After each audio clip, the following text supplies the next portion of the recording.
Lost media is as fascinating as it is frustrating. We, as humans, are naturally drawn to what we can't have. And what's more out of reach than a piece of media lost to time? Viewed by so few people, some aren't even sure it's real. Even something as silly as an episode of Sesame Street with the Wicked Witch of the West banned for scaring kids can lead to a decades-long search culminating just months ago. It really seems to be a universal curiosity. But it can be tragic for actual fans. Sure, we're all mildly interested in whatever the hell a clockman is, but imagine if there was a huge fan base of people all ravenously craving a glimpse of his appearance. That's fairly common also. Superhero fans will always be curious about the incinerated Batgirl movie. Horror fans will always be interested in the missing first vampire movie. Sci-fi fans will always be curious about the nearly 100 lost episodes of Doctor Who. And Weezer fans will always be curious about a nearly completed rock opera dropped by the band at the last minute. Or we would have been curious, had Weezer's frontman not told us literally every single detail about it.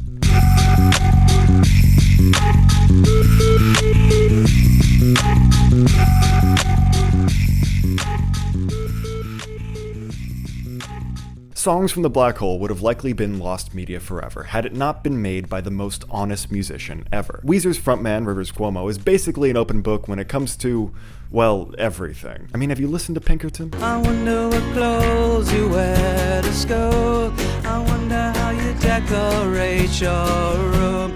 I wonder how you touch. Careful! I got demonetized once for saying assets. Anyways, Rivers is no stranger to TMI, but this often manifests in much more palatable ways, like many albums being collaborative with fans or all the demos he's released. Demo being short for demonstration, it's like a proto-song, and often musicians keep those under tight locks until they die and can't anymore. Rivers, however, nah, that shit's on Weezify, bitch. No secrets here. Hell, you can buy alone the home recordings of Rivers Cuomo on CD. I mean, I didn't, but you could. This has actually led to fans discovering certain standout demos and asking Cuomo to finish them, to which he replies, okay, as the finger on the monkey's paw curls. This is all fine and good, but how does it relate to our video's topic? Well, Cuomo's honesty and willingness to release unfinished material has led to the release of more than just a few disparate, catchy tunes. It led to the discovery and release of an entire lost album. Thanks to the honesty of the frontmen, the existence of the album was known by fans very early on, along with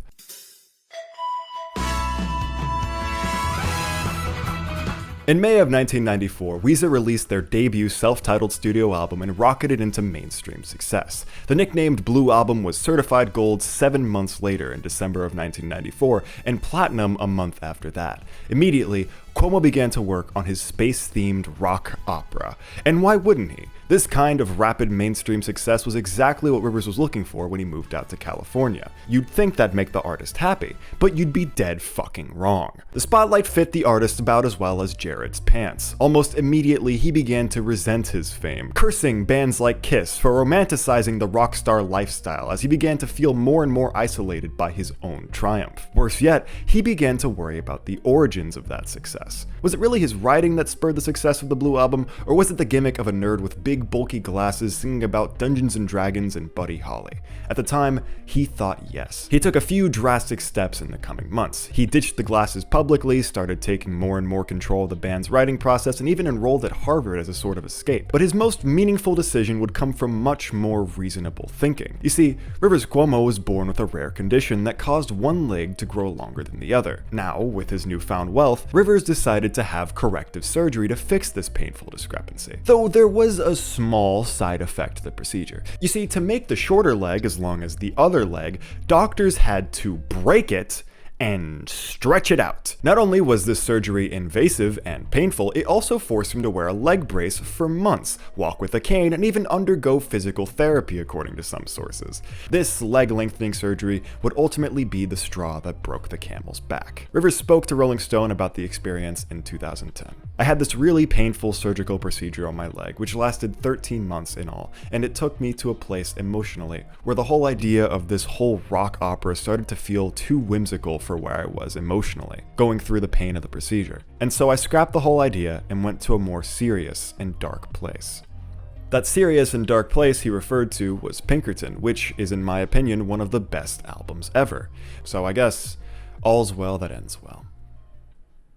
But 13 months! He came to the decision to scrap Songs from the Black Hole 13 months after the surgery. This wasn't just like a weird thought he had with a demo attached to it like that sea opera from 2010. This was tangible. If it wasn't for depression and writer's block, we'd have it. And truthfully, we have most of it. I've used the phrase space-themed rock opera liberally in this video, without giving much of an explanation. You see, Songs from the Black Hole is a concept album, meaning there's a narrative or theme that connects each song on the album. Though, this being a rock opera, we're leaning even more into the narrative half of that definition. There is a definitive story being told with characters and introductions and climaxes and conclusions, all set in space. So, space-themed rock opera. But who are these characters, and why are they in space? Well, there are a few drafts of our tale, and the plot differs from one to another. The first draft stemmed from around November of 1994 and was primarily set on Earth. Later drafts departed from that idea and that planet. As Cuomo told the Rolling Stone, there's this crew, 3 guys and 2 girls and a mechanoid, that are on this mission in space to rescue somebody or something. The various crew members were set to be played by band members as well as friends of the band. Brash party dudes Juan and Dondo were set to be played by Brian Bell and Matt Sharp respectively. The ship's cook Maria was set to be played by Joan Wasser, though she was never formally asked to join the project. Laura, or Laurel depending on the draft, was going to be played by Rachel Hayden. The ship's robot was going to be played by friend of the band Carl Koch through a vocoder. And the main character of the story, Jonas, who was to be portrayed by Rivers and whose life was an allegory for Rivers, whose quick rise to fame led to complications in his life, much like how Jonas's rocketeering did his. Speaking of, regardless of inconsistency among drafts, Blast Off was always set to be the first song on the album, for obvious reasons. Though, as obvious of a place this song has on the album, it stems from far before the concept. The melody being swiped from a demo Rivers wrote in 1993 titled Negative Land, about a band by the same name. But recycling aside, Blast Off fits perfectly on this album. The song expresses the characters' different feelings about heading out on space missions, or in other words, my different feelings about heading out on tour and up the charts with a rock band. The song starts with Jonas singing about this insecurity.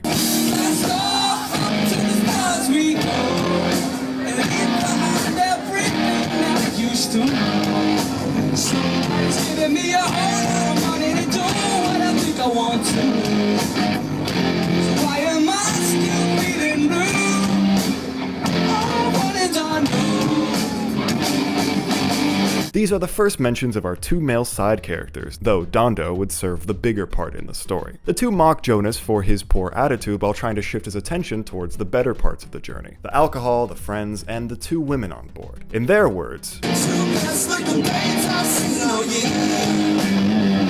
on the demos for these songs, Rivers sings all the parts. That, and copyright stuff, is the reason why I'm using a live performance of the song for this video. Jonas disregards the men's lollygagging, but their mechanoid M1 has a thing or two to say about it. This part isn't usually performed live, so I'm just gonna read out the lyrics. Don't forget the purpose of the mission, or no missile gets swallowed by its sun. Each one of you is a top graduate of the Star Wars Academy. It's up to you to reach for a dream. Oh, Juan and Dondo. Again, Juan and Dondo serve their comedic relief purposes, scolding the 2 for their unwillingness to let loose, when their attention is suddenly taken by Jonas's, and I quote, favorite bitch in the academy. Yikes. Jonas then replies, Oh, if I wanna lead on this woman, you know I've done that before. She's actually a good girl. This is an idea explored more in other songs on the album, but what's being hinted at here is that Jonas and this woman have a complex history. She was into him, he wasn't into her. They hooked up, he feels weird about it. And then Dondo calls her a cheap hoe. Such likable characters. Jokes aside, I really love this song, especially after hearing it performed properly on the Weezer cruise with the characters performed by different band members. It's fantastic. And it's just the right amount of cheese for us Weezer fans, with the sci-fi and the exposition and the cheap hoes. Everything after Blast Off is a bit of a mess, and I don't mean quality-wise. There's like 5 different track lists with anywhere between 14 and 21 demos all jumbled up. I tried to stick to track lists 1 and 2, the most recent track lists, but leaning more towards 1 as 2 was clearly the one where Rivers gave up on the project. For example, Super Friend makes absolutely no sense this close to the end of the story, and Lisa doesn't even seem to be a part of the album at all. So Blast Off is clearly followed by You Won't Get With Me Tonight. don't mean I'll get with you tonight. Okay, I lied. Even sticking to just these two track lists, there's still two different versions of this song. Tracklist 1 has the one seen on Pinkerton Deluxe, which is clearly much more refined, but doesn't really fit Songs from the Black Hole instrumentally as well. Tracklist 2 has the similar demo, Who You Callin' Bitch, which is much shorter and rougher, but fits very nicely after Blast Off. Or at least a cheap hole. Who you calling I don't know, You Won't Get With Me Tonight covers all the bases of the second track plus extras, so I'm just gonna stick to that one. The song is set immediately after our first, taking place right after Dondo suggests Jonas can hook up with the bitch from the academy. This bitch, or woman as I'm sure she'd prefer, is Maria, the ship's cook, who bursts in after hearing the boys' conversation. She shouts, Who you calling bitch? as Jonas tries to calm her. Don't you listen to a word they say. Maria interrupts, They make me so mad. and Jonas responds, They don't matter to me anyway. Two loud ladies stay with me for a while, but that don't mean I'll get with you tonight. He's trying to calm her down without giving her the wrong idea. Maria continues, So pissed with those boys. while Jonas presses on. Comfort you and hold your hand. But none of this is enough to break through Maria's anger. Especially that thunder at knocking on he's got a big fan. Finally, Jonas sets it all out on the table, telling her that he understands her feelings and he wants to help her feel better, but emphasizing that he doesn't like her romantically. But he does like her in another way. I want you so badly. Too bad that you're too bad for me. You love me and I like you, but I got to get you. Though he wants to be with her physically, he refuses to let that blind him, even telling her bluntly, "You're too crazy for me to settle down with." And that's where our conversation ends for now. The section was supposed to have more, but it doesn't anymore, so moving on! Initially titled Maria's Theme, this song is from the perspective of Maria. It's kind of like a Disney character's I Want song, which is when a character sings a little song to tell you their perspective for the story. Like Part of Your World from The Little Mermaid, or Out There from The Hunchback of Notre Dame. This one's short though, just 26 seconds long, consisting of 4 lines. Oh Jonas, I miss you. Nobody else loves you like I do. Oh Jonas, I need you. Nobody else loves me like you do. I think there's something kind of heartbreaking about Maria insisting that Jonas loves her more than anyone, even though he doesn't love her at all, and she probably knows that. I don't know, so little depth is given to the characters in this album outside of Jonas, which makes sense. The album's about him and we're on a strict schedule, but it's still cool that Rivers was able to give Maria an extra layer of characterization with just one line. In tracklist 1, we move on from this song straight into Come to My Pod, but in tracklist 2, there's an additional short song. Please Remember comes in at 38 seconds long, and it builds upon You Won't Get With Me Tonight and Oh Jonas. Jonas responds to the pleading of the previous song, reiterating that he doesn't like Maria like that. But she persists, reminding him of the time that he boinked her. Rivers really knows how to write from a female perspective. Ultimately, Jonas concedes and tells Maria he loves her. This, as we the audience know, is a lie. But Maria is convinced, which leads to another duet between Jonas and Maria. Come to My Pod sees the two of them finally hooking up. The pod basically being a futuristic bedroom. Thus far, I haven't talked about the instrumental side of these songs, and that's because there's really nothing worth mentioning. I like all of them, but they all just sort of fit this heavy Pinkerton style, with crashing drums and electric guitar. But Come to My Pod is completely different. It's just Rivers singing softly with an acoustic guitar with a melody that I could realistically play. And I suck at guitar. I have less hours on this thing than Cluster Truck. Also, there's literal dust on it. If you're wondering why the color's changed, it's because every time I slightly move off of camera, everything goes to shit. It's a simple song about two vulnerable people, which completely contrasts the next song. As the title of the song implies, Jonas didn't have the best time. He didn't love Maria, he lusted for Maria. Now he's guilty, saying so in a very casual and subtle way. Oh no, this is not for me. I feel so empty. Okay, so this may be a good time to highlight something. A lot of these lyrics are very literal. The characters just lay it all out on the table, and that might be unappealing to some of you. So I'm gonna take this time to remind you, this is an opera. Characters in opera often sing their emotions out loud. It's a very exposition-heavy art form. If Songs from the Black Hole was adapted into a movie, I'm sure Jonas would have just walked out silently and awkwardly. Show don't tell, and let the audience use a bit of critical thinking. But show don't tell is a bit difficult when you can't show anything. So if you ever feel like the characters are a little stiff, just keep all that in mind. Jonas is at a very low point here, which leads in well to a very familiar face.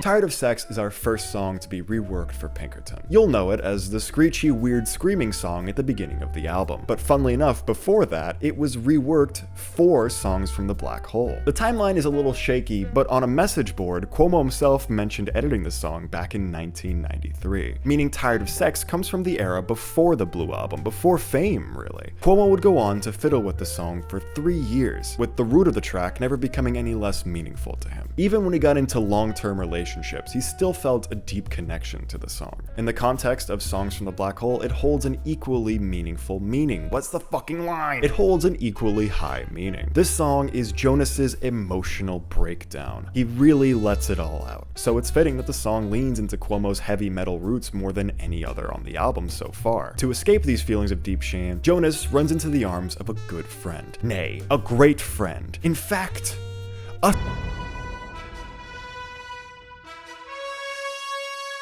Super Friend comes at the end of Act 1 and surrounds a duet between Jonas and Laurel, the other woman mentioned earlier in the album. She was to be played by Rachel Hayden and serves as a shoulder to cry on for Jonas as he recounts his encounter with Maria. Laurel, in turn, reassures Jonas of the quality of his character, telling him she knows he's a good person deep down. The titular Super Friend is Laurel, and her kindness to Jonas ultimately has him confess feelings to her. But Laurel is a bit more mature than Maria, and turns him down gently. I like how Laurel serves a similar purpose in this song as Jonas served in You Won't Get With Me Tonight, trying to comfort a friend who's in love with you without giving them the wrong idea. Super Friend is a fan favorite, and pretty cute. Toe kissing aside, ew. She's had a girl.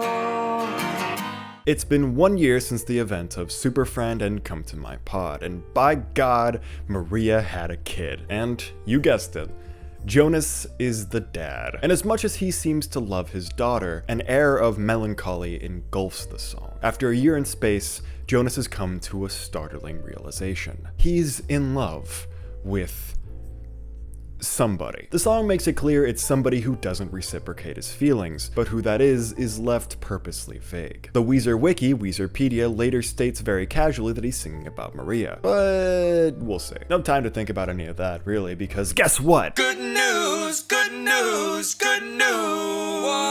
You know, I'm starting to notice a pattern with these titles. The only available demo of the song features no instrumentals, which is great if you like Rivers Cuomo's voice layered 3 times on top of itself. It's necessary to the strategy. Okay, alright, that's an exaggeration. There's a very faint acoustic guitar heard near the end of the song. Good news, good news.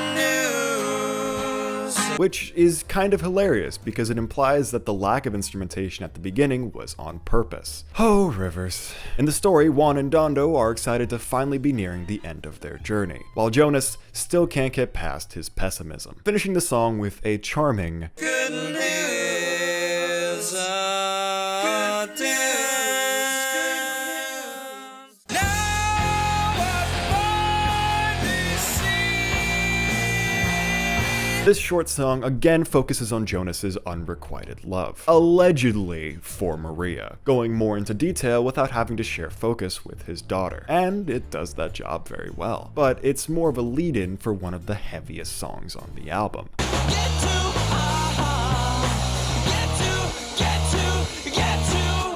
Pinkerton fans rejoice, we've reached another familiar face. Get You, initially titled Get You, predated Black Hole, being performed on certain points of the Blue Album tour. It was only reworked for a concept album on tracklist 1, but I chose to include it because it just fits so well here. She's Had a Girl just mildly touches upon Jonas's feelings for Maria. Now I Finally See gives it more attention, but still keeps it brief. But Get You, explosion, bam, pow! He lets it all out here, especially at the bridge. I can't believe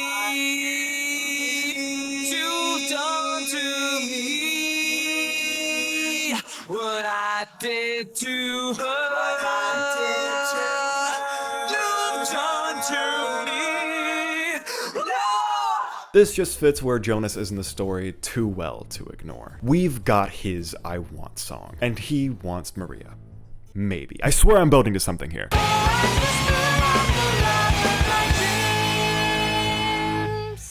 I Just Threw Out the Love of My Dream focuses on Laurel. This song holds the distinct pleasure of being one of the only songs from the Black Hole to be fully fledged out, as seen on Pinkerton Deluxe, which means it had all the band members on their usual instruments, with Rachel Hayden performing as Laurel. The song centers around Laurel's feelings of regret after rebuffing Jonas's advances in Super Friend. It's really cool and you should go listen to it, but since it got fully fledged out, I can't really play clips here without risking getting into a bit of trouble.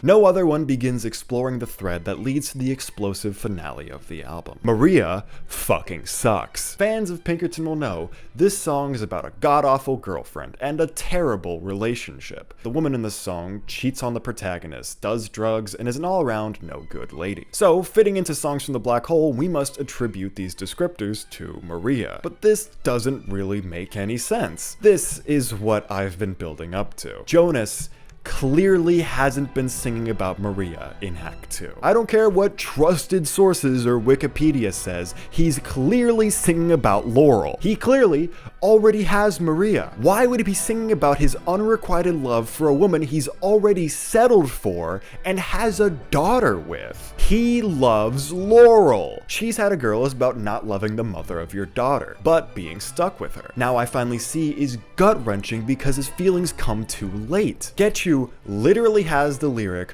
"What I did to her, you've done to me." Why would he refer to Maria as her if he's talking to Maria? If he was singing to Maria, he'd say, "What I did to you, you've done to me." He's in love with Laurel, but he's stuck with Maria, and Maria is terrible. That's what No Other One is about. No, there is no other one. No, there is no other one. I can't have any other one. No, I would. Now I never could with one. That's the tragedy of the story. That is the story. Why does the Weezer wiki insist that Jonas is madly in love with Maria? There's more proof later in the album, but for now,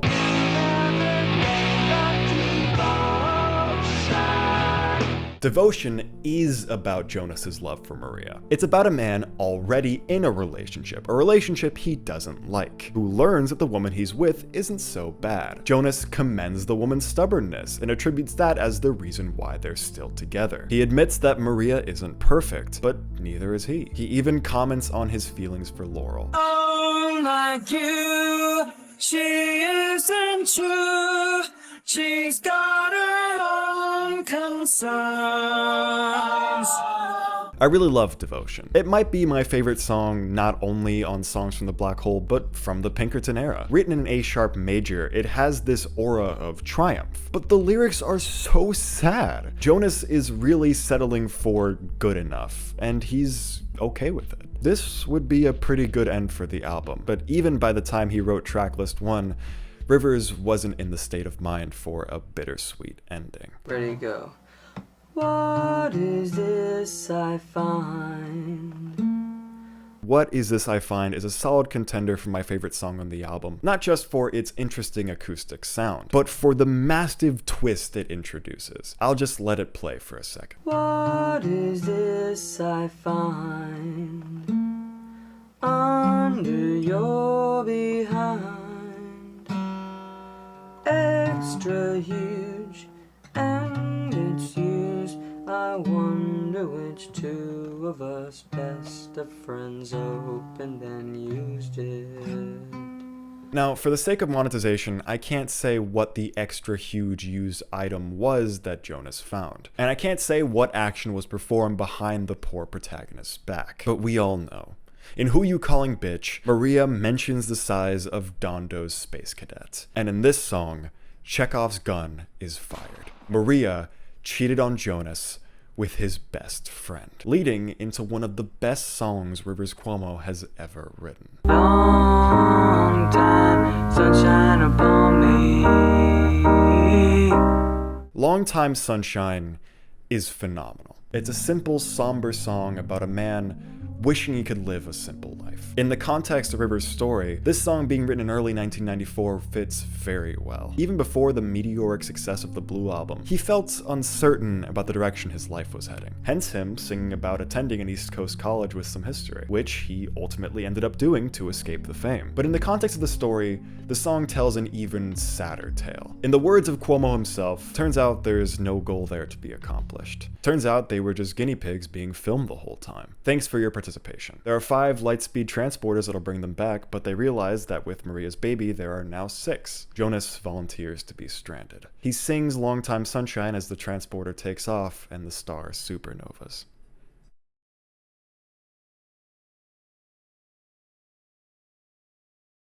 This is the best interpretation of the project I could come up with, given all the details available to me. As mentioned earlier in the video, there are many drafts of the track list, as well as a lot of weird stuff written in the Pinkerton diaries that all just kinda contradicts itself. But this is what I've synthesized from all that, and I think it's pretty good.